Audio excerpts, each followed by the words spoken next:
Hi. Hi, my friend. Here we are. I know it's been a minute. It has been a minute. I understand that you have bought a camper and you're traveling around.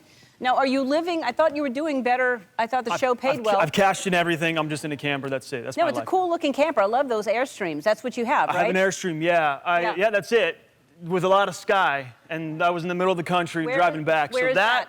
Oh, man. It might have been somewhere outside of Amarillo, Texas. And you're doing it mostly by yourself, right? I do it a lot of times by myself, but like sometimes, driving cross country and back, or going out to certain national parks. Like if I go to Utah to Zion, I travel with one of my oldest friends, a kid I grew up with named Aaron.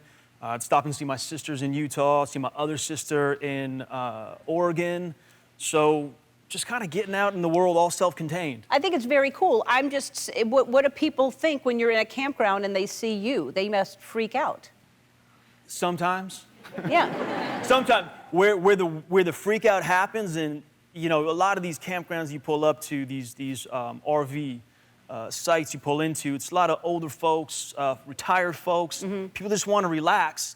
And I get my rig all set up, and then I get out there with like kettlebells. And I get out there with like weights, and I'm like working out and going through a workout. People are looking at me like, the heck is this guy doing?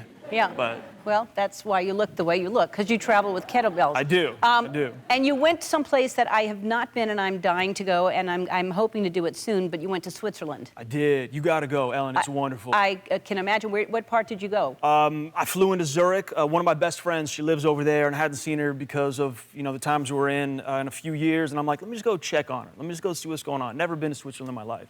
So I started in Zurich, then I went through Interlaken, then I went up to Zermatt. That was the Swiss Alps, and ended up seeing the Matterhorn, the actual real live Matterhorn, which, anybody who grew up down in Southern California and went to Disneyland as a kid, you see the smaller version of Matterhorn. Uh-huh. It's bigger there? It's much bigger. Uh-huh. Yeah, it's much bigger. That's exciting. You went to Disneyland a lot when you were growing up, I assume. All the time, yeah. Had an annual pass. That's where you'd kind of go and meet kids from other schools and just, kind of everyone's giggling like, yeah, we know what happens to kids with other schools. Is that a thing? I think it is. Yeah. I think it is. I went to Disneyland once. That was my only vacation here in California. No kidding. That was when I was a little kid. Yeah. But I don't remember it. I remember the hat with the ears. Did you wear that? I did when I was a kid. Yeah. I did when I was a kid. Actually, my mom, so when you go to Disneyland and you go to like the Mad Hatter or any of the hat shops around town, my mom used to work there when she was, I think, in her early 20s. So she was the one actually writing names onto hats. When I would go and get my names written on hats when I was a kid, I'd always think about my mom working at Disney. Well, maybe she made my hat. You never know. Maybe, possibly. It would be amazing if she, let's just say she did. I'm gonna say she did, yeah. What a story that is. We go way back. Ellen and I go way back. Yeah. So this is my final season. This is your final. Don't copy me. Don't try to do the final season. Listen. Just because I'm doing it. You were a trendsetter. Yeah. Now, do you know how it ends? I have a pretty good understanding, but that was like a year or two ago. So Dan Fogelman, our creator, he's been very good with letting us know how it is going to wrap up. Yes, I know. You do know. Yeah. Yeah. Yeah. And that last day is probably going to be really emotional. I think for all of us on the cast, it's going to be pretty emotional. And I think even for the audience, for the fans that have been along the journey, the Pearsons, for 6 years, I think it's going to be emotional, but it almost feels like one of those things where you have a full heart, having experienced what you experienced, and taking what you've seen and witnessed and been a part of. Get a little emotional thinking about it. Yeah. But I think it's something that people are going to be happy that they've been on the journey. There's closure. Yeah. Good. Well, I can't wait, and yet that's sad that it's over. But I know what it feels like when you said, you just feel like this is the end of the journey. Yeah. We have to take a break. More with Milo after this. Back with Milo Ventimiglia, and this is. I think you're the person, from what I understand, that we have gotten wet the most times on the show. Yes. For good cause. Always a good cause. But you were so gracious. I think there were 3 different times.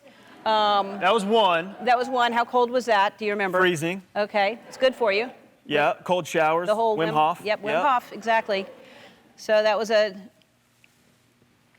then catching water balloons. Yeah. Yeah, that was a fun show. Yeah, I definitely had to Yep. visit my watch folks and say, can you guys get some water Yeah. out of this nice time? And then, Yeah. yep, Dunk. yep. Yeah.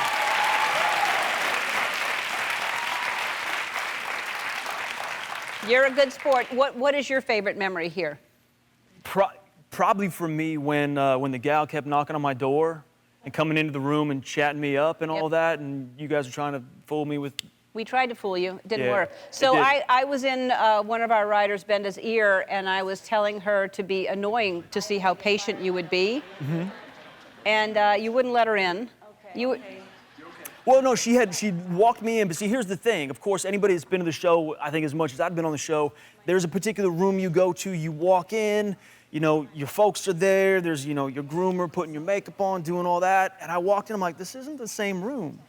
Oh. This is not, where are my people? There's nothing here. So I started right away, the bells are ringing, the red flags are going off. Yeah. And then when she kept coming in and knocking and knocking and knocking. You looked around for the cameras. I did. And you realized that I did. we were doing what we were doing. Yeah. You were too smart for us. I just think I've got, you know, I'm terribly aware. Yeah, no. Situational awareness of everything is just. No, it's always just on. we just thought you're handsome and dumb, and you're not. Turns out you're handsome and smart, and we were fooled. So one of my favorite memories is because you're super strong, and we used to work out at the same gym. Yep. He still works out there. I do. But he did push-ups with me on his back. Yeah. I mean.